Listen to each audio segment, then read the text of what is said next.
Bonsoir chers téléspectateurs de UD TV, Univers Jolof Télévision. Nous voilà encore pour une nouvelle émission, Ma Plume. Mais cette fois-ci, le cadre est différent. Nous ne sommes plus sur notre plateau, mais nous avons été, si je peux dire, invités par un éminent collègue, Monsieur Bodjan, professeur de SVT au lycée Dr Daoudou Sow. Monsieur Bodjan s'est spécialisé nécessairement donc dans cette discipline des SVT, discipline scientifique, discipline aussi qui est marquée par une certaine spécialité. En vérité, le prof que nous avons devant vous est un prof marqué par son dynamisme, marqué par sa rigueur et marqué aussi par la clairvoyance de ses idées. C'est un éminent professeur et nous avons donc le grand honneur de l'accueillir aujourd'hui dans UD TV et surtout dans notre émission Ma Plume. Monsieur Bodjan, bonsoir. Bonsoir, Monsieur Touré. Voilà, UD TV maintenant est une nouvelle télévision qui cherche le plus souvent à enseigner d'une autre façon, loin des murs des 4 classes. Cette fois-ci, nous revenons à l'école, mais dans un cadre spécial, un laboratoire de sciences, où en réalité, il y a des expériences qui sont faites ici, mais certainement aussi, il y a aussi une nouvelle façon d'apprendre la science. Monsieur Bodjan, la première question que je vais vous poser, c'est quelle est l'importance des SVT à l'école? Alors, bonsoir Monsieur Touré. Je m'en vais répondre à votre question, à savoir quelle est l'importance des SVT. Cette question, c'était comme si tu m'avais demandé quelle est l'importance de la vie.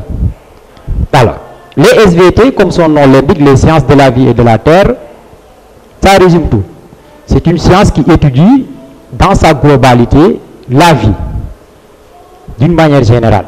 Et qui dit la vie, dit importance de, en quelque sorte, l'être humain que nous sommes. Donc c'est une science un peu qui nous explique ce que nous sommes, nous les êtres vivants de ce monde, mais également c'est une science qui se rapporte à la terre. La terre, c'est-à-dire le milieu dans lequel nous vivons, qui est notre biotope, notre milieu de vie.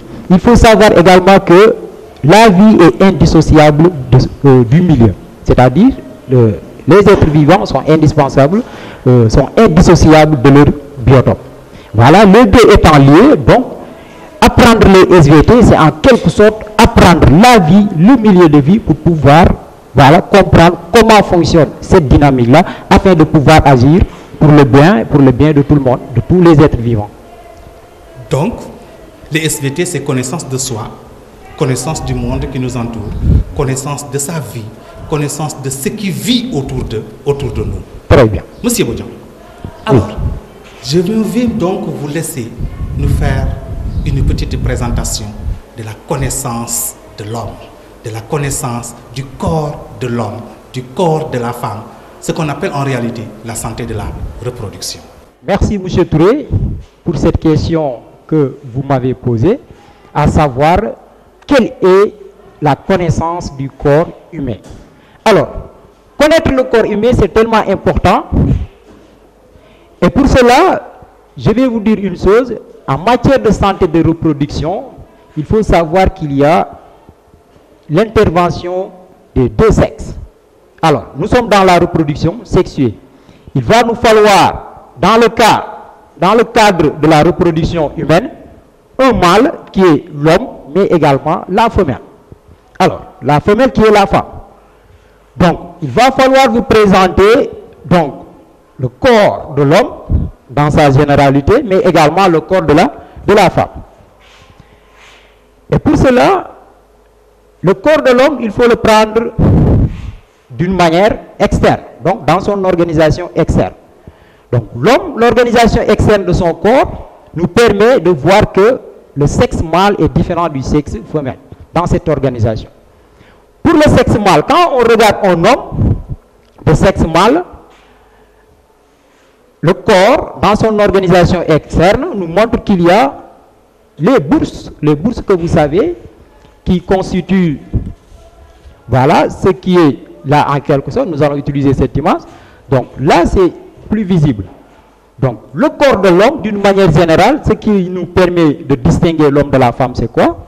Vous avez les bourses qui sont là et le pénis. Alors, C'est ça qui constitue l'appareil reproducteur de l'homme et qui permet à l'homme de se reproduire. Vous avez le bourse qui est là et le pénis qui est là. Ensuite, il y a une organisation qui est interne. L'organisation interne de l'appareil reproducteur de l'homme, c'est quoi? Vous avez à l'intérieur cette sorte de usine de production des cellules sexuelles. Voilà, les cellules sexuelles de l'homme qui sont appelées les spermatozoïdes. Donc, ceci est considéré comme une usine qui produit les spermatozoïdes. On les appelle les testicules. Il y a 2 testicules dans chaque bourse. Alors, les testicules vont produire les cellules sexuelles qui sont les spermatozoïdes, et ces spermatozoïdes vont migrer pour venir au niveau de cette partie renflée du testicule qu'on appelle l'épididyme. À ce niveau, les spermatozoïdes qui ont été fabriqués dans les testicules vont remonter au niveau des épididymes pour poursuivre leur maturation. Il faut savoir que c'est dans l'épididyme que les spermatozoïdes vont acquérir le flagelle qui permet le mouvement de ces derniers. Ensuite, arrivé là, à la suite, pendant le rapport sexuel, à la suite d'une stimulation très élevée de l'homme, vous avez les testicules qui se contractent. Les testicules qui se contractent par moment. Cette contraction permet aux spermatozoïdes de remonter ce canal qui est là, qui est appelé le canal déférent, encore appelé le spermiducte. Voilà. Les spermatozoïdes vont remonter ce canal déférent. Voilà. Suivre le canal déférent, venir jusqu'à ce niveau. Arrivé là, ici c'est la prostate.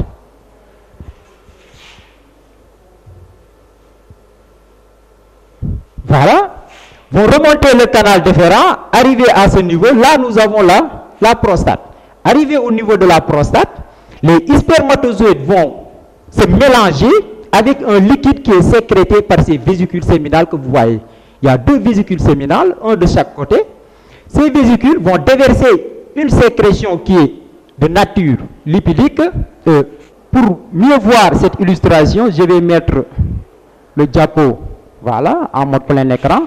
Donc on est là, les spermatozoïdes vont remonter le canal déférent qui est là. Arrivé à ce niveau, ils vont se mélanger avec un liquide qui est sécrété par les vésicules séminales. La prostate, ce liquide mélangé aux spermatozoïdes va poursuivre son chemin pour passer au niveau de ce canal qui est là, qui est appelé urétère. Arrivé là, plus un liquide qui est sécrété par les glandes de Kaupo, le tout constitue le sperme. Donc ce sperme-là va poursuivre sa route, passer par l'urètre, pour ensuite sortir au niveau de l'orifice urogénital au bout du pénis. C'est ça qui constitue l'éjaculation masculine. Voilà. Donc, ça c'est un peu la connaissance du corps de l'homme.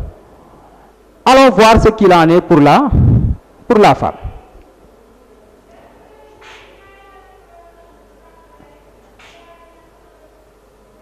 Alors, l'appareil reproducteur de la femme qui est là, donc il faut noter que cet appareil reproducteur se trouve un peu dans la cavité abdominale de la femme. Donc à travers cette photo, on voit l'appareil qui est là, donc qui se trouve un peu dans la cavité abdominale, et il y a la partie externe qui apparaît, donc qui est appelée la vulve. Quelles sont les différentes parties de cet appareil reproducteur? Alors, là également, il faudra voir cet appareil reproducteur dans son organisation externe, mais également dans son organisation interne. Alors, pour l'organisation externe, donc ici, nous avons une coupe qui a été faite.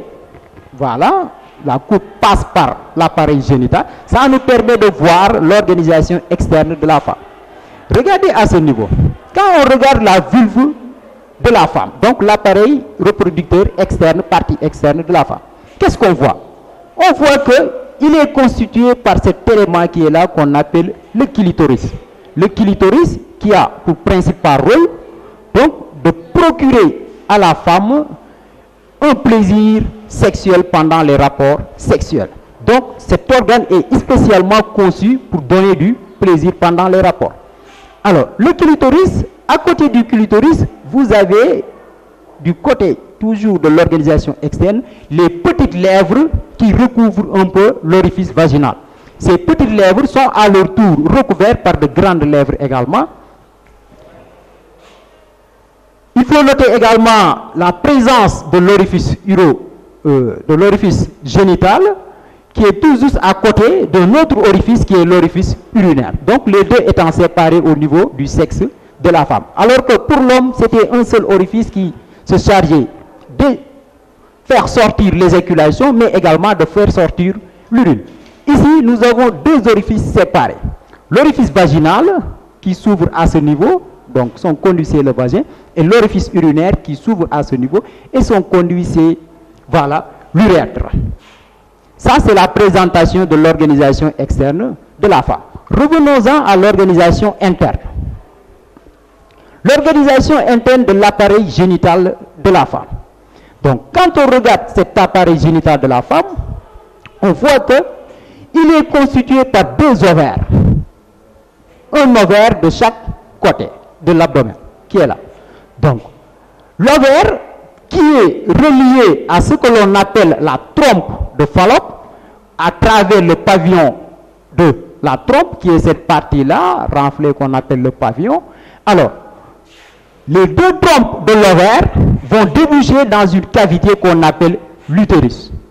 Cette cavité utérine, qui joue également un rôle important dans le cycle sexuel de la femme, on va y revenir tout à l'heure.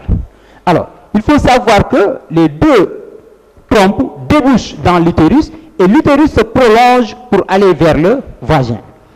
Et la porte d'entrée de l'utérus, au niveau du vagin, c'est ça qu'on appelle le col de l'utérus également, qui va jouer un rôle important dans le cycle sexuel de la femme, notamment dans l'émission de la glaire cervicale.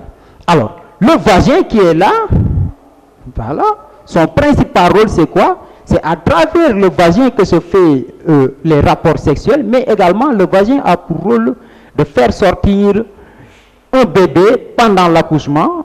Voilà. Donc ça, c'était encore l'organisation interne de l'appareil reproducteur de la femme.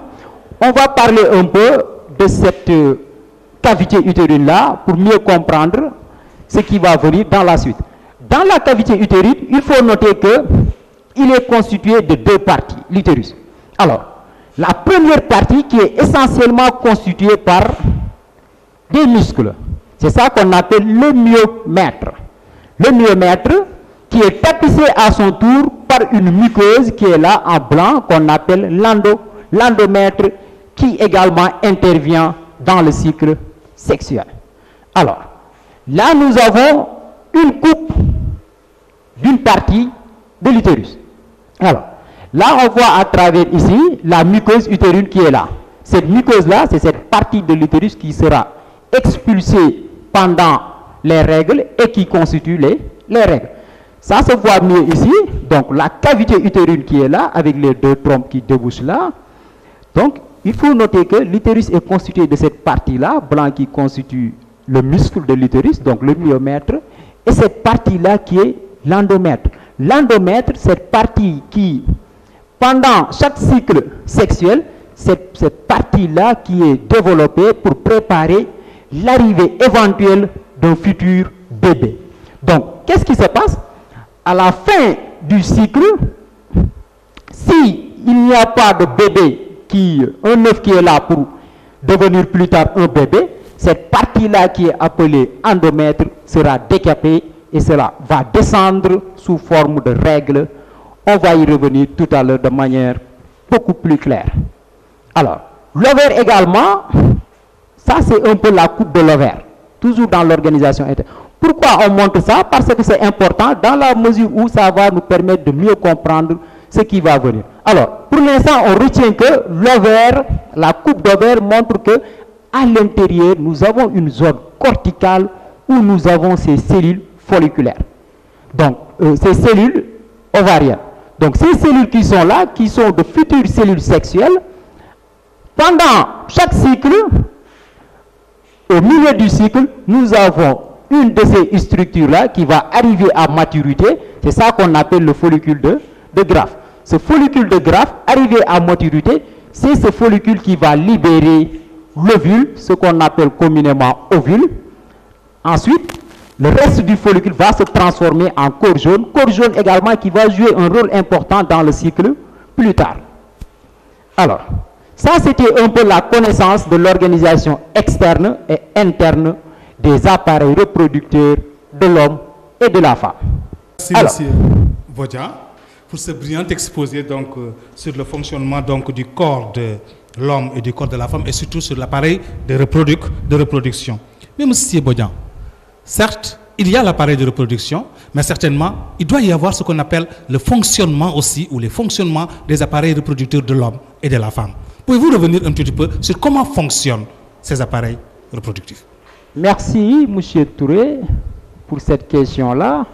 Donc, après avoir pris connaissance de ces appareils reproducteurs avec leur organisation interne comme externe, ce serait bon également de comprendre comment fonctionnent ces appareils reproducteurs. Donc, on commence toujours avec l'appareil reproducteur de l'homme. Alors, il faut savoir que dans le fonctionnement des appareils reproducteurs, le système nerveux intervient et joue un rôle capital. Alors, le système nerveux qui intervient à travers son complexe hypothalamus et hypophyse. Alors, qu'est-ce qui se passe en réalité? À la puberté, chez le garçon, à la puberté, il y a l'hypothalamus qui commence à sécréter ce qu'on appelle le GnRH, gonadotrophine hormone, releasing hormone. Ce GnRH, son rôle c'est quoi? C'est d'agir au niveau de l'hypophyse dans sa partie antérieure pour stimuler la sécrétion de ce qu'on appelle les gonadostimulines. Il y a deux gonadostimulines. Il y a la première gonadostimuline est appelée la FSH, hormone folliculo-stimulante. Cette FSH, son rôle c'est quoi? C'est d'agir au niveau des testicules, plus précisément dans les tubes séminifères du testicule, pour provoquer ce qu'on appelle la spermatogénèse, c'est-à-dire le processus de formation des spermatozoïdes. Alors, donc, FSH va stimuler la sécrétion, la production de spermatozoïdes, et l'autre gonadostimuline qui est appelée la LH, hormone lutéinisante, ceci va toujours agir sur les testicules et plus précisément dans la partie qu'on appelle les cellules de Leydig, pour stimuler ce qu'on appelle la sécrétion de testostérone. Alors, la testostérone, cette hormone masculine, pourquoi hormone masculine? Parce que c'est cette hormone qui permet le développement des caractères sexuels secondaires. Alors, cette testostérone va stimuler d'abord chez le garçon à la puberté, c'est la testostérone qui stimule le développement de la musculature. C'est pourquoi le jeune garçon qui est là, à l'âge de la puberté, il commence à avoir des muscles qui sont développés. Cette même testostérone est à l'origine du développement de la barbe. Ensuite, va permettre à ce garçon-là, ce petit garçon-là, d'avoir la voix qui est rauque. Voilà. Donc, tout ce qui est caractère sexuel secondaire, à savoir la voix qui devient rauque, les muscles qui se développent, les épaules qui deviennent élargies, mais également l'apparition des poils au niveau sous les aisselles et également au niveau du pubis, les poils pubiens, tout ceci est l'œuvre de la sécrétion de testostérone. Cette même testostérone a une action directe sur la production des spermatozoïdes qu'on appelle la spermatogénèse. Ainsi, cette même testostérone peut avoir un contre-retour, ce qu'on appelle rétrocontrôle, sur le complexe qui, en réalité, contrôle le testicule lui-même. Donc, c'était comme si le testicule peut, en retour, contrôler l'élément qui le contrôle. À travers ce rétrocontrôle, les testicules peuvent, entre guillemets, dire au complexe hypothalamo-hypophysaire, et faites doucement, il y a un excès de testostérone, donc réduisez votre sécrétion de GnRH, ce qui aura pour conséquence de réduire les sécrétions de FSH et de LH. Conséquence, on va réduire la sécrétion de testostérone et également diminuer un peu la production des spermatozoïdes. Ce rétrocontrôle est appelé rétrocontrôle négatif. Donc ça, c'était un peu le résumé sur le fonctionnement de l'appareil reproducteur de l'homme. Il faut noter que l'environnement également, l'environnement a une influence sur le fonctionnement de l'appareil reproducteur. Par exemple, l'homme peut être dans une situation d'angoisse, Voilà, et qui fait que, voilà, l'angoisse est souvent un facteur qui est extérieur. Ce facteur extérieur-là peut perturber ce fonctionnement du cycle. Donc, quelque chose également qu'il faut noter dans ceci. Voilà. Et qu'en est-il, M. Bodian, aussi de l'appareil reproducteur de la femme? Merci. Très bonne question. Alors, la suite logique pour l'appareil reproducteur de la femme. Il faut noter que, voilà, là également, c'est un peu comme le fonctionnement de l'appareil reproducteur de l'homme. Sauf que, là, c'est beaucoup plus compliqué. Alors, pourquoi beaucoup plus compliqué? On note que le complexe du système nerveux est toujours là, avec l'hypothalamus qui sécrète le GnRH. Ce GnRH va agir sur l'hypophyse et l'hypophyse va sécréter également deux gonadostimulines. La FSH qui agit sur les follicules ovariennes. Si vous vous rappelez bien, tout à l'heure, quand on avait montré la coupe de l'ovaire, il y avait des structures à la périphérie de l'ovaire qu'on appelait des structures ovariennes. Ce sont ces follicules qui sont là. Alors, ces follicules, la FSH va agir sur ces follicules. C'est pourquoi on l'appelle hormone folliculo-stimulante. Donc, quand FSH va agir sur les follicules ovariennes, qu'est-ce qui se passe? Ces follicules vont commencer leur maturation. Cette maturation des follicules va faire que les follicules vont sécréter en même temps de l'œstrogène. L'œstrogène qui également, c'est une hormone qui agit sur l'utérus, le vagin, pour réellement contrôler ce qu'on appelle le cycle sexuel de la femme ou bien le cycle menstruel. Donc il faut noter que le cycle menstruel dépend plus précisément des agissements de l'œstrogène. Alors, l'autre gonadostimuline, qui est la LH, hormone lutéinique, qu'est-ce qui se passe avec cette hormone? Cette hormone agit également sur l'ovaire. Mais cette hormone qui agit sur l'ovaire va provoquer ce qu'on appelle la ponte ovulatoire, c'est-à-dire l'ovulation.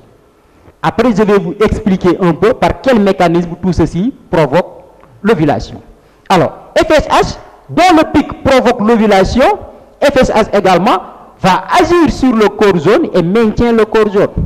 Le corps jaune qui est là, qui provient du follicule mûr, le follicule mûr qui libère l'ovule, ensuite qui devient du corps jaune. Ce corps jaune va libérer ce qu'on appelle progestérone. La progestérone, en même temps, le corps jaune va libérer une certaine dose d'œstrogène. Ce mélange de progestérone et d'œstrogène également va agir dans l'utérus, surtout dans la partie muqueuse, pour provoquer également un certain développement, jouer un rôle dans le cycle sexuel de la femme. Alors, ces deux-là agissent alors sur l'utérus. Donc, ce sont surtout les oestrogènes et les progestérones qui contrôlent le cycle sexuel de la femme, donc le cycle vaginal, les règles. L'environnement également a un contrôle sur tout ceci.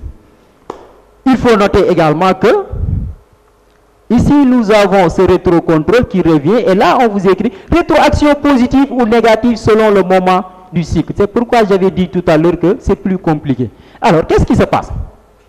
Avec ce fonctionnement, tantôt, ces deux hormones-là, les oestrogènes et les progestérones, qui contrôlent l'utérus, donc qui contrôlent le cycle sexuel, ces deux hormones, selon que, en début de cycle d'abord, en début de cycle, les oestrogènes, selon leur dose, vont agir sur l'utérus en provoquant le développement de l'utérus. Alors, ces mêmes oestrogènes, au début du cycle, quand la dose est faible, les oestrogènes vont exercer un contrôle négatif sur le complexe hypothalamus-hypophysaire. Ce rétrocontrôle négatif qui vise tout le temps à diminuer ceci, donc à diminuer la quantité de GnRH sécrétée, à diminuer la quantité de FSH et de LH sécrétée. Alors, qu'est-ce qui se passe? À l'approche de l'ovulation, vers le 12e ou bien le 13e jour, il y a une forte sécrétion d'œstrogène. Pourquoi cette forte sécrétion? Parce que la FSH qui est là aurait déjà provoqué la maturation des follicules à un niveau. le follicule qui devient follicule de Graaff, donc le follicule mature, va sécréter une grande quantité d'œstrogène. Cette grande quantité d'œstrogène va faire ce qu'on appelle un rétrocontrôle positif. Donc un rétrocontrôle positif qui vise à augmenter. Le rétrocontrôle négatif diminue la sécrétion de GNRH, mais cette fois-ci, vers le 13e jour, le 12e jour, 13e jour, c'est un rétrocontrôle positif qui est provoqué par la forte dose d'œstrogène. Alors, ce rétrocontrôle positif va dire d'augmenter la quantité de GNRH, ce qui augmente la quantité de FSH et de LH, et c'est surtout le pic, l'augmentation de LH jusqu'à un pic très élevé, c'est ça qui provoque l'ovulation, donc la ponte ovulatoire. En résumé, à faible dose, l'œstrogène exerce un rétrocontrôle négatif. À forte dose, l'œstrogène exerce un rétrocontrôle positif, c'est-à-dire qui augmente le pic de LH, ce qui déclenche l'ovulation. Et après l'ovulation, vous avez le corps jaune qui est là. Maintenant, l'ovule qui est expulsé a deux destinées. Soit l'ovule sera fécondé, alors l'ovule fécondé va provoquer, voilà, ce qu'on appelle la grossesse qui va venir. Et quand l'ovule est fécondé, la grossesse qui s'installe, ce qui permet au corps jaune de persister un peu, de ne pas disparaître. Et quand le corps jaune persiste, vous avez la sécrétion de progestérone et de FSH qui augmente. Cette sécrétion de progestérone et de FSH qui augmente, ça empêche la sortie des règles. Mais vous allez mieux comprendre ceci quand on va entrer dans le cycle sexuel. Surtout le cycle utérin. Merci, Monsieur Bodian. C'est intéressant de connaître ce fonctionnement donc du corps de l'homme, de l'appareil reproducteur de l'homme et surtout aussi de la femme. Bien, Monsieur Bodian aussi, nous avons senti en réalité que chez les adolescents, on ne peut plus nier la sexualité précoce, qui est une réalité. C'est pourquoi d'ailleurs même, le ministère de la Santé a un large programme sur les méthodes de contraception, afin d'éviter les grossesses précoces ou indésirables, ou encore les maladies comme les MST. Monsieur Bodian, en quoi consiste la contraception? Est-elle fiable à 100%? Quelle est la meilleure méthode de contraception? Voilà, merci M. Touré pour cette question très très pertinente. Voilà, la contraception, en termes de définition, d'une manière simple, la contraception, c'est tout ce qui est moyen, méthode de lutter contre une grossesse. Donc tout ce qui peut nous permettre d'éviter la grossesse est considéré comme étant une contraception. Alors, cette contraception, il faut savoir qu'en fonction de la méthode utilisée, donc voilà, il y a des avantages, mais également il y a des inconvénients. Alors, ce qui veut dire qu'il n'y a pas de méthode vraiment idéale, de méthode de contraception idéale. Ce qu'il faut, c'est quoi? Le couple qui est là et qui décide d'adopter des méthodes contraceptives, c'est ce couple-là qui doit discuter pour voir quelle est la meilleure méthode qui lui offre le plus d'avantages et le peu d'inconvénients. Alors, je m'en vais vous expliquer un peu les contraceptions. Alors, ces contraceptions-là, ici nous avons les méthodes contraceptives qui vous sont proposées. Il y a ce qu'on appelle les méthodes naturelles. Les méthodes naturelles, comme son nom l'indique, c'est quoi? C'est l'ensemble des méthodes qui permet au couple, donc quand on parle de contraception, on s'adresse surtout au couple. Voilà. C'est l'ensemble des méthodes qui permettent au couple de faire des rapports naturellement sans pour autant qu'il y ait cette grossesse-là qui n'est pas désirée. Voilà. Alors, cette méthode naturelle-là, il faut le concevoir sous deux angles. Le premier, c'est quoi? Ce qu'on appelle le quoi interrompu. Le quoi interrompu, c'est quoi? C'est juste, il consiste à faire des rapports et que l'homme doit retirer son pénis juste avant l'éjaculation pour ne pas éjaculer dans les voies génitales de la femme. c'est possible. Ça permet d'éviter la fécondation. Alors, ce coin interrompu, c'est bien. Il a des avantages. C'est-à-dire, vous allez faire l'amour sans dépense, faire des rapports sans dépense, vous n'allez rien dépenser pour acheter une méthode de contraception ou quoi, mais seulement l'inconvénient c'est quoi? Il y a une maîtrise difficile de soi. Par exemple, l'homme peut avoir vraiment des problèmes pour maîtriser, voilà, ceci. C'est pas facile de vouloir retirer le pénis juste au moment de l'orgasme. C'est ça que l'homme doit faire, ce qui constitue un problème. Donc c'est toujours difficile de se maîtriser pour ça.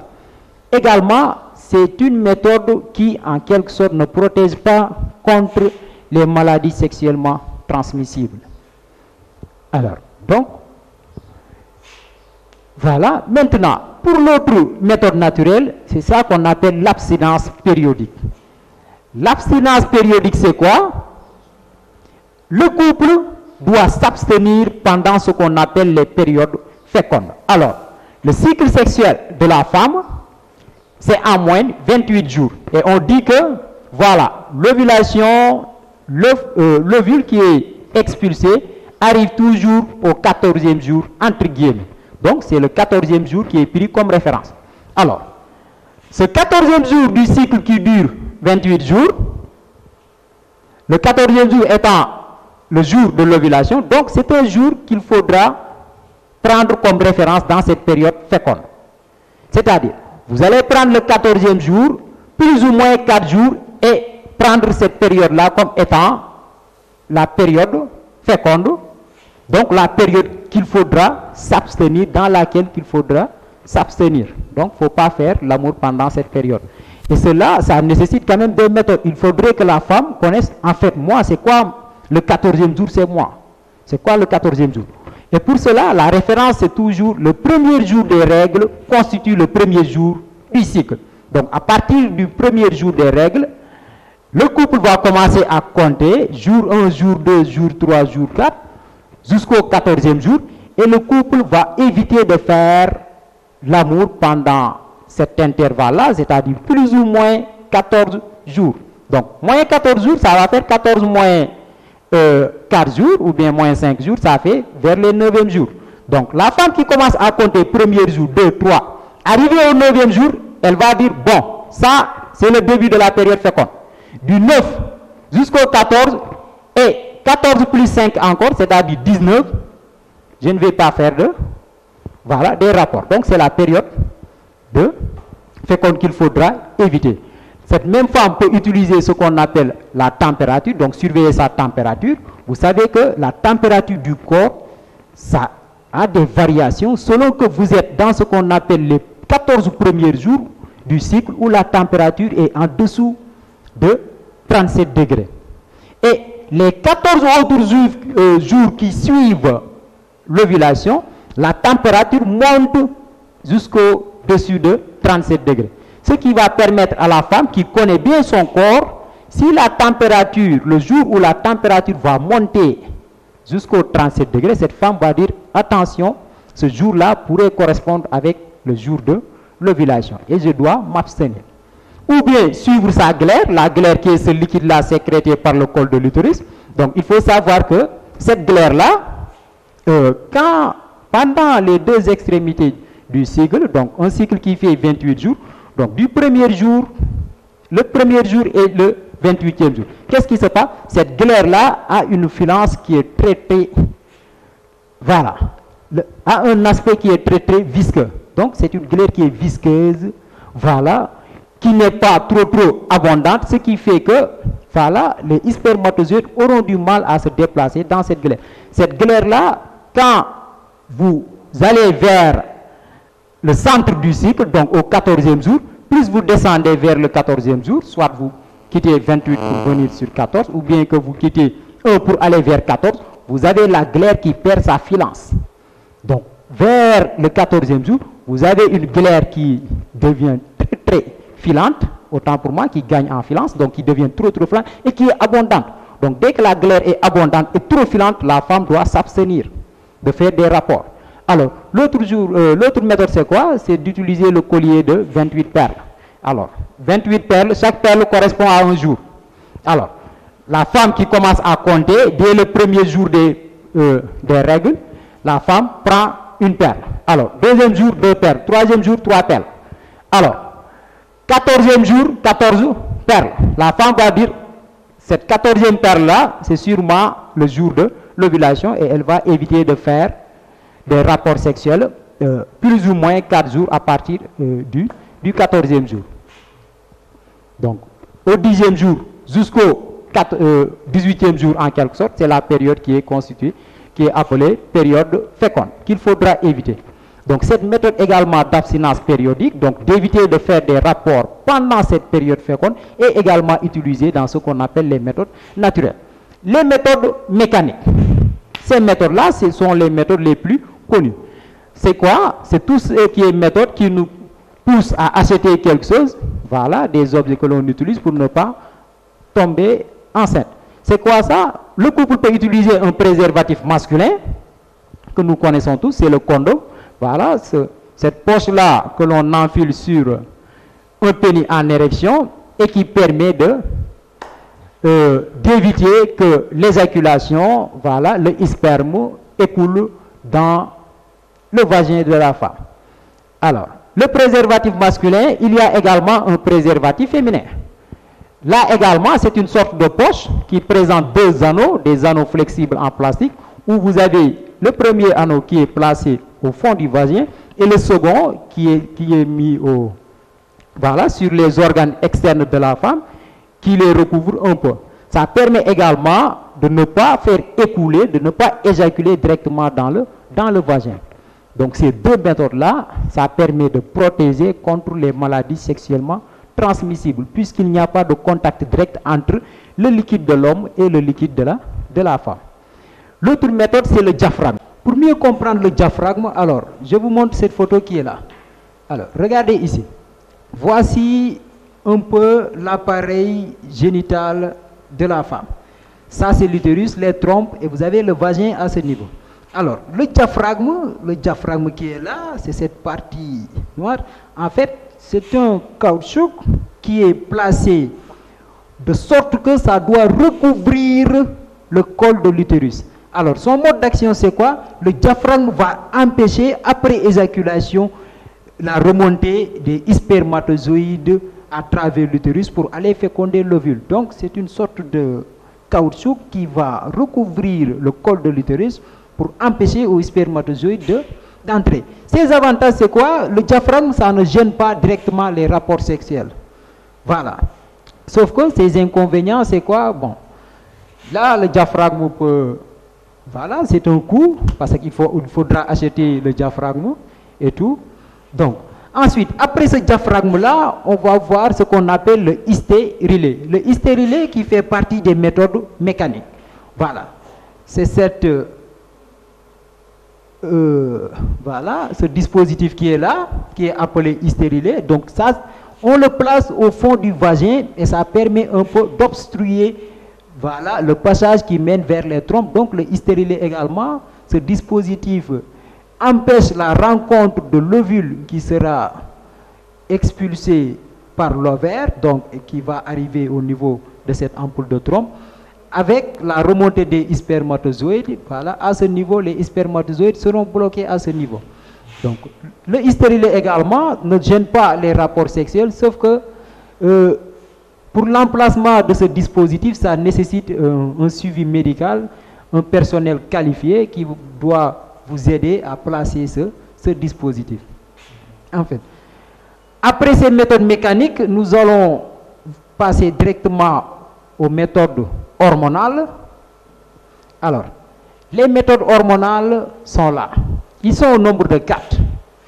Donc, d'abord, les pilules que nous connaissons, donc les pilules combinées. Pourquoi combinées? Parce que ce sont des doses combinées de 2 hormones féminines, l'œstrogène et la progestérone. Ces mêmes hormones qui sont responsables du cycle sexuel de la femme.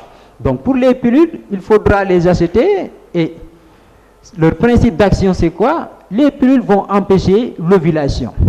Alors, dans d'autres cas également, ces pilules vont épaissir l'épaisseur de la glaire qui a pour rôle de faciliter la remontée des spermatozoïdes. Ces pilules-là peuvent augmenter leur épaisseur et rendre la glaire plus dense, ce qui rend difficile la progression des spermatozoïdes, donc va freiner les spermatozoïdes. Autre mode d'action, ces pilules peuvent agir sur l'endomètre. Donc, quand les pilules agissent sur l'endomètre, les pilules vont atrophier l'endomètre, donc vont amincir l'endomètre, de telle sorte que cette muqueuse-là ne pourra pas recevoir un éventuel ovocyte, donc ovule fécondé, qui doit être reçu par cette muqueuse-là. Cette muqueuse qui est amincie ne peut plus recevoir cet ovule qui est là. Alors, après les pilules, nous avons les injectables. Les injectables, donc c'est des piqûres. Il y a deux sortes d'injectables, ce qu'on appelle le Noristera, voilà, qui permet de protéger, de retarder la période de fécondité de 4 à 8 mois, ou bien le dépôt Provera, que l'on peut utiliser également, qui permet de retarder la fécondité dans une période allant de 1 an à 18 mois. Alors, le Norplan également, qui est très utilisé, c'est quoi? Donc, ce sont des capsules. Les capsules que les médecins mettent dans l'avant-bras de la femme. Donc, c'est une opération chirurgicale qui consiste à ouvrir l'avant-bras à ce niveau. Donc, sous la peau, après une anesthésie locale, on va vous placer des brins. C'est à peu près 6 brins, quelque chose comme ça. Voilà, ces brins placés sous la peau, ces brins vont agir pour éviter l'ovulation au niveau de l'ovaire. Mais également, ces brins, comme les pilules combinées, ces brins également peuvent amincir l'endomètre afin que l'endomètre ne puisse se développer et recevoir un éventuel œuf déjà fécondé. Alors, le même Norplan peut agir également sur la glaire, de sorte que la glaire sera très très épaisse, très très dense, donc imperméable aux spermatozoïdes, ce qui peut éviter également la fécondation. Ce Norplan-là également très utilisé parce que tout simplement c'est moins coûteux et ça te protège jusqu'à une période allant jusqu'à 5 ans. Alors, après le Norplan, la contraception d'urgence, comme son nom l'indique, c'est une contraception en quelque sorte de rattrapage. On l'utilise à la suite d'un rapport mal protégé ou bien un rapport qui n'est pas du tout protégé et que la personne a des doutes, voilà, sur elle va tomber enceinte ou pas. Elle peut utiliser cette contraception d'urgence. Mais attention, il faudra utiliser cette pilule-là, donc c'est une seule pilule qu'il faudra utiliser dans les 72 heures qui suivent les rapports. Au-delà de ces 72 heures-là, la pilule peut ne pas être efficace. Et également, ce qu'il faut noter, c'est quoi? Ce n'est pas une pilule avec laquelle il faut abuser. Donc, il ne faut pas l'utiliser tout le temps. Donc, comme son nom l'indique, c'est en urgence. Donc, il ne faut pas l'utiliser très, très fréquemment. Donc, après les méthodes hormonales, nous avons les méthodes chimiques. Ces méthodes chimiques, c'est l'utilisation des spermicides. Les spermicides, c'est des produits chimiques qui tuent les spermatozoïdes. Voilà. Donc, c'est soit des gels qui se vendent à la pharmacie ou bien des crèmes. Voilà. Vous l'utilisez, vous mettez ça dans le vagin, 15 minutes comme ça avant les rapports sexuels, ça vous permet, voilà, une fois les spermatozoïdes voilà, sont là, le spermicide va les tuer, va freiner leur progression. Maintenant, cette méthode-là, son inconvénient, c'est quoi? Le spermicide qui est utilisé, donc mis sur le vagin 15 minutes avant les rapports. Après les rapports également, il faudra attendre 8 heures de temps avant de faire ses toilettes intimes. Voilà. Donc, il faut donner du temps à ces spermicides d'agir sur les spermatozoïdes, voilà, de tuer toutes les spermatozoïdes avant de se laver. Donc, et pour ça, il va falloir 8 heures de temps, ce qui est un peu gênant, considéré comme un inconvénient. Alors, après les méthodes chimiques, nous avons les méthodes chirurgicales, encore appelées des méthodes irréversibles. Pourquoi irréversibles? Ces méthodes-là, ça se fait à l'hôpital. Ça consiste pour l'homme à ce qu'on appelle la vasectomie. C'est quoi? C'est en quelque sorte obstruer les canaux déférents de l'homme. Les canaux déférents de l'homme, je vais vous montrer un peu. Voilà, l'appareil génital masculin. Voilà, ici. Regardez. La méthode de la vasectomie, ça consiste à obstruer ce canal-là qui doit assurer la remontée des spermatozoïdes vers l'éjaculation. Donc, il consiste de faire une opération qui consiste à couper, sectionner le canal, de sorte que pendant les rapports, il n'y a plus de spermatozoïdes qui viennent. Donc c'est irréversible, c'est pour la vie. Donc il faudra vraiment faire gaffe avec cette méthode-là. Alors, pour la femme, en ce qui concerne la femme, on fait des ligatures également ou section des trompes. Les trompes de la femme qui ont pour rôle de conduire l'ovule libéré pendant l'ovulation, regardez, l'ovule est libéré à ce niveau. Alors, cette méthode de ligature des trompes consiste à couper, voilà, les trompes, de sorte que l'ovule, il n'y aura jamais de rencontre entre ovule et spermatozoïde. Donc, soit c'est une coupe, soit c'est une ligature ou une quelconque autre méthode qui permet d'obstruer tout simplement ce conduit-là qui doit mener à l'ovule. Donc, c'est des méthodes toutes deux qui sont irréversibles. Alors, voici d'une manière très très ramassée les méthodes que l'on peut utiliser pour faire la contraception, c'est-à-dire éviter la grossesse en quelque sorte. Merci encore, Monsieur Bodian. C'est très clair pour les méthodes contraceptives, mais je pense que pour nos auditeurs et surtout pour nos élèves, la meilleure façon donc d'agir dans les méthodes contraceptives, c'est tout simplement l'abstinence. Et nous leur conseillons surtout aussi l'abstinence. Voilà. Alors, Monsieur Bodian, la réalité africaine est accompagnée de certaines pratiques jugées dangereuses par la science moderne. Les ethnies africaines, comme sénégalaises en particulier, s'adonnent à des pratiques sexuelles bizarres qui existent jusqu'à aujourd'hui. Nous connaissons tous les cas de l'infibulation et de l'excision, ce qu'on appelle le plus souvent en réalité les mutilations génitales. Monsieur Bodian, quelles sont les causes des mutilations génitales, mais surtout, quelles en sont les conséquences? Très bien, merci M. Touré pour cette question.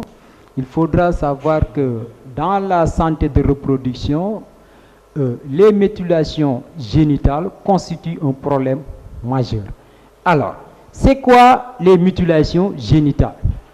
Pour être plus simple, c'est en quelque sorte les excisions.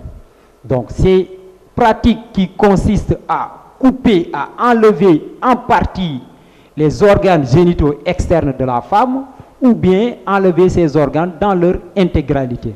Voilà, c'est des pratiques qui sont très préjudiciables envers la jeune fille, donc envers la femme. Pour vous expliquer un peu les causes de cette mutilation génitale. Alors,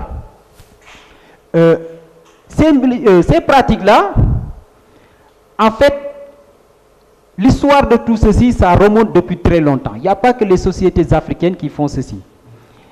Ces pratiques ont été, voilà, notées depuis des millénaires, même avant Jésus-Christ, un peu partout à travers le monde, que ce soit en Afrique, en Asie du Sud, en Europe, en Amérique. Partout, on a noté qu'il y a eu des femmes qui étaient victimes de ces pratiques traditionnelles très anciennes. Alors, les causes sont très simples et multiples.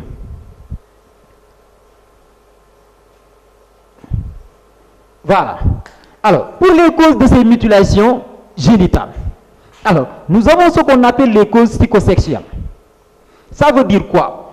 Il y a certaines sociétés qui disent qu'il faudra enlever certaines parties des organes génitaux externes de la femme, surtout les parties qui donnent du plaisir, comme le clitoris. Cette partie-là enlevée va permettre à la femme de ne plus avoir des désirs sexuels trop, voilà, élevés. Et ça permet à la femme, cette absence de désir sexuel va permettre à la femme de s'abstenir, alors de pouvoir garder sa virginité pour son mari. Voilà. Donc ça, c'était les causes psychosexuelles. Il y a également des causes sociologiques. Il y a des sociétés qui, ces mutilations génitales sont des périodes qu'elles utilisent, ces sociétés-là, pour initier la jeune fille à la vie de femme adulte. Donc, c'est des moments où les jeunes filles sont regroupées, voilà, dans un bois sacré, et ils vont faire des excisions, en même temps les initier, les préparer à affronter la vie adulte. Autre cause, nous avons les causes hygiéniques et esthétiques.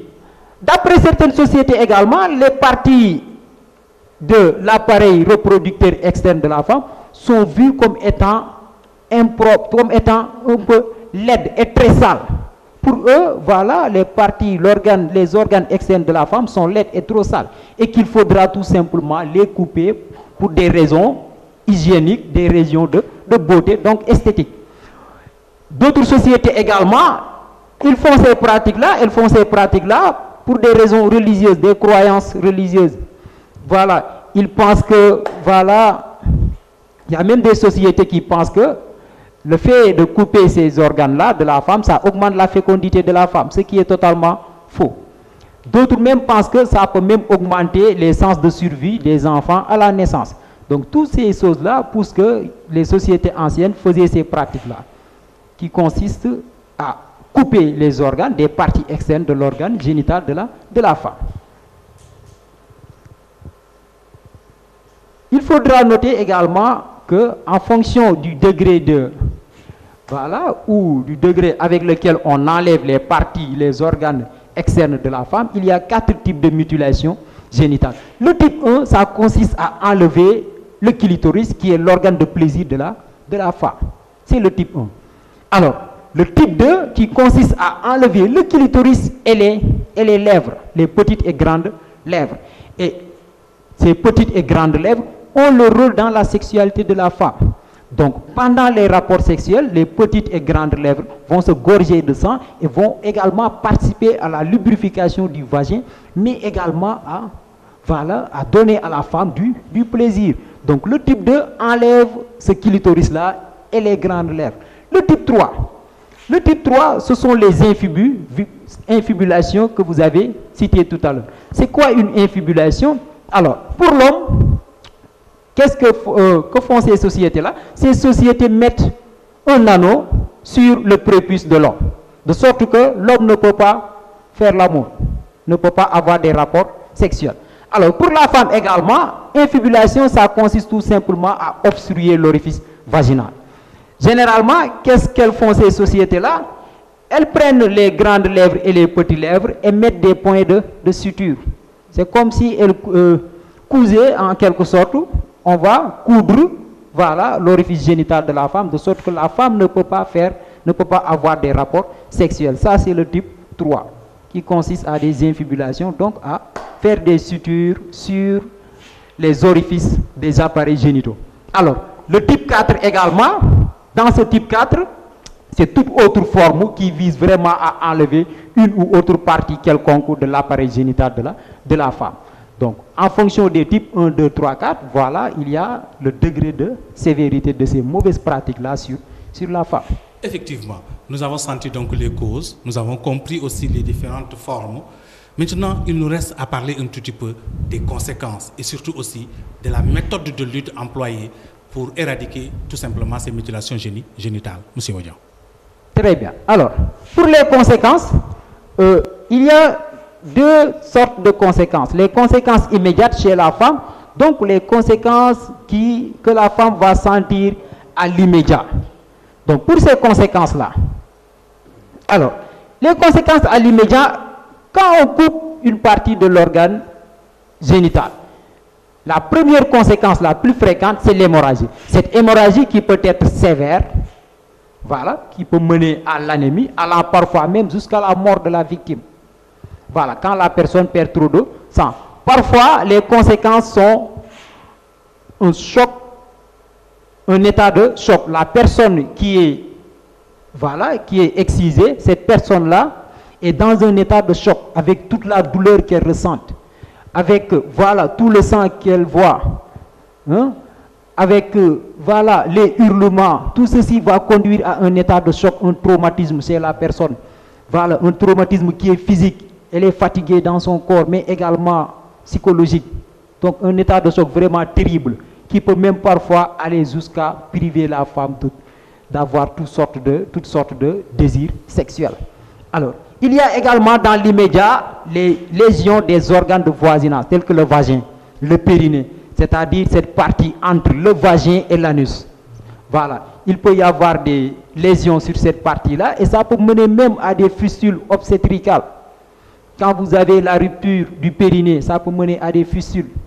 Et le fistule également, c'est un problème de santé majeur. Les fistules, problème de santé majeur. Toujours dans l'immédiat, des problèmes urinaires. Avec la plaie qui est là, la miction devient difficile. Avec ces œdèmes-là qui se forment au niveau des appareils reproducteurs. Voilà, uriner, ça va piquer un peu partout au niveau de l'appareil génital. Des infections également. Les microbes qui se développent au niveau de la plaie. Ça peut amener des infections, allant même parfois jusqu'au tétanos. Voilà, et le tétanos, ça peut tuer. Des risques également de contamination par le VIH, l'hépatite. Parfois, on voit des exciseuses qui prennent le même instrument pour faire plusieurs opérations chirurgicales sur différentes personnes. Ça peut favoriser, voilà, des risques d'infection au VIH, d'hépatite. Il y a également les rapports sexuels douloureux. La plaie qui est là, voilà, avec les inflammations et tout. Vouloir faire des rapports sexuels, voilà, ça devient douloureux et difficile. Et au finish, de tout, le plus grave de tout, c'est quoi? La perte de la sensibilité de la femme. La femme a du mal à trouver son orgasme. Voilà, donc dans l'immédiat, voici les conséquences. À long terme, alors, la cicatrice qui est là peut être, voilà, mal fermée. Ce qui fait que pendant les accouchements, tout le temps, ce sont des réouvertures de cette cicatrice-là qui provoquent d'autres hémorragies, des problèmes menstruels, des règles douloureuses. Exemple, la sténose également de l'orifice génital avec les infibulations. Ce petit orifice qui est créé, donc on fait des points de suture, on ferme l'orifice génital, voilà, et laisser un petit trou. Ce petit trou-là peut se fermer complètement et provoquer une sténose. Les dyspareunies, ce sont les douleurs sexuelles. Pendant les rapports, la personne va sentir des douleurs, une frigidité vaginale et tout ça là. Donc c'est vraiment difficile pour nos vaillantes femmes là. Des difficultés également au cours des grossesses, surtout avec les fistules obstétricales. Les médecins ont du mal à suivre ces femmes pendant les grossesses. Donc c'est des femmes où vraiment les analyses des urines causent des problèmes à cause de ce mélange-là de sécrétions du rectum mais également du vagin. Tout ça là, c'est vraiment difficile pour la femme. Alors ça, c'était les conséquences des mutilations génitales. Alors, qu'en est-il des méthodes de lutte? Pour la lutte, alors la recherche scientifique. Pourquoi la recherche scientifique?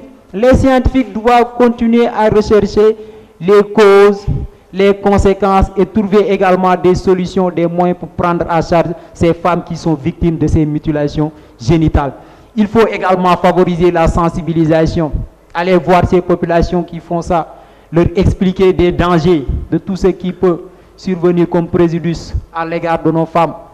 Ensuite, renforcer le système de santé, former le personnel de santé pour qu'ils puissent prendre en charge les femmes qui sont victimes de ces mutilations-là. Également, mettre en place une juridiction pénale. Et pour ça, le Sénégal, l'exemple du Sénégal est à saluer. Le Sénégal, dans le code pénal, avec son article 299, oui, je pense, c'est l'article 299, où vous avez les personnes qui pratiquent ces sortes de préjudices-là peuvent courir une peine allant de 6 mois, 5 mois à 5 ans. Il y a également la charte africaine des droits des enfants qui dit que chaque enfant a le droit de jouir de l'état, de son meilleur état de santé physique, mentale. Voilà, tout ceci. Donc, il faut mettre vraiment une juridiction pénale pour décourager ces pratiques-là, les personnes qui font ces pratiques-là. Si on fait tout ceci, je pense qu'on peut trouver des solutions par rapport à ces pratiques-là qui peuvent vraiment nuire la santé de la femme. Voilà, Monsieur Bodian, c'est clair, c'est propre, et nous avons bien compris. Et que ce sont des pratiques aussi qu'il faudrait nécessairement éradiquer. Mais professeur, il ne nous reste plus beaucoup de temps, certes, mais il faut qu'on touche à une question cruciale, la question du sida. Le sida. Nous savons que c'est une pandémie à l'échelle mondiale qui n'épargne pas aussi notre pays. Professeur, pourquoi le sida et qu'est-ce que le sida? Alors, question très large. Pourquoi le sida? Le syndrome de l'immunodéficience acquise. Alors, ce syndrome-là, pourquoi il est là? Parce que tout simplement, c'est un syndrome qui est ainsi appelé parce que le système immunitaire est inefficace devant ce syndrome. Alors, le sida, quand il est là, il paralyse tout le système immunitaire de l'être vivant. Le système immunitaire, c'est l'ensemble, voilà, l'ensemble des mécanismes qui visent à protéger, à garder le corps humain, voilà, de manière, dans son intégrité en quelque sorte. Donc, tout ce qui n'est pas propre au corps est rejeté par le système. Tout ce qui est propre au corps peut être accepté par le système immunitaire. Et ce système-là, ce sont les globules blancs, ce sont les anticorps qui sont là pour nous protéger contre les microbes, tout ce qui est maladie. Alors, le sida, il est très très efficace contre le système. Le système peut lutter contre presque tous les germes pathologiques, sauf le virus du sida. Ce virus, il entre dans le corps, il paralyse tout le système de santé, tout ce système de défense, ce système immunitaire-là. Ensuite, il laisse l'organisme à la merci des autres, voilà, des autres germes qui sont qualifiés de germes opportunistes, comme par exemple les germes du paludisme, la tuberculose. Tous ces germes-là sont vraiment, voilà, ici présents dans le corps, voilà, sans aucune défense du corps. C'est ça en quelque sorte le sida. Donc il paralyse le système immunitaire et il laisse l'organisme à la merci de tous ces germes-là qui sont qualifiés de germes opportunistes parce qu'ils attendent que le système soit défaillant pour ensuite entrer dans le corps. Et généralement, ce n'est pas le sida qui tue les gens, ce sont ces germes pathogènes-là. Donc la personne va avoir un cumul de maladies dans son corps, c'est ça qui va tuer la personne. Alors, professeur, peut-on freiner le virus du sida? Pour l'instant, les recherches scientifiques n'ont encore rien donné concernant une méthode curative complète. Cependant, le traitement vise à ralentir le développement du virus dans le corps. Donc, ce n'est pas une méthode qui soigne totalement, mais seulement c'est une méthode qui ralentit le développement du virus et qui permet à la personne infectée de ne pas contaminer d'autres personnes. Donc, l'espoir est toujours là. Mais jusqu'à présent, à cet instant où l'on parle, le sida ne se soigne pas. Cependant, il y a des méthodes pour ralentir son développement dans le corps, pour éviter les contaminations. C'est là à ce niveau que se situe le monde d'aujourd'hui. Encore merci. Maintenant, une dernière question, professeur. Une question en réalité qui va consister à revenir un petit peu dans l'établissement ou encore dans les établissements donc, de la commune de Dara. Un fait est constaté. Nous avons constaté dans nos établissements donc que la plupart du temps, les élèves sont frappés par des cas de syncope violente, ce qui perturbe les enseignements-apprentissages. Que pouvez-vous conseiller à ces élèves? Alors, vous avez raison, voilà, fréquemment on note des cas de syncope des élèves dans les écoles. Voilà, c'est quelque chose de regrettable, mais à ces élèves-là, je dis tout simplement, ces cas-là sont dus à la fatigue. Il faudrait que les élèves se reposent. C'est bien d'étudier, d'apprendre, mais il faut que les élèves se reposent. Il faut que les élèves mangent à leur faim. Il faut vraiment observer toutes les conditions hygiéniques que l'élève doit observer. C'est dû à des fatigues, à des surmenages qui font que quand le cerveau est fatigué, voilà, la personne est obligée de tomber en syncope, donc va perdre connaissance. C'est très normal. Donc il faudrait qu'il se repose. Reposez-vous, mangez bien, ayez l'esprit tranquille, voilà. Et tout ira très bien. Alors, professeur, c'était un plaisir de vous recevoir ici sur ce plateau de Ma Plume. Et ça a été intéressant. Intéressant parce que cette fois-ci, nous avons appris autrement. Certainement, l'exposé va être bénéfique pour tout un chacun, surtout pour nos téléspectateurs et certainement pour nos chers élèves. Monsieur le professeur, un mot pour la fin.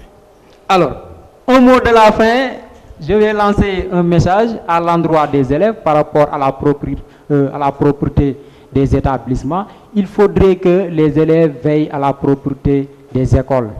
Voilà, éviter de salir, nettoyer c'est bon. Aujourd'hui même on était en train de faire le set-setal. C'est bien de nettoyer, mais encore ne pas salir est encore mieux. Donc il faudrait veiller à ces conditions de propreté des établissements, respecter l'environnement, respecter la nature. La nature est faite comme elle est. Laissez la nature comme elle est. Je pense que si ceci est fait, il n'y aurait pas de problème. Voilà. Merci encore, Monsieur Bodian. Merci de nous avoir reçus dans votre laboratoire. Merci de nous avoir gratifié d'un cours magistral, surtout sur la santé de la reproduction.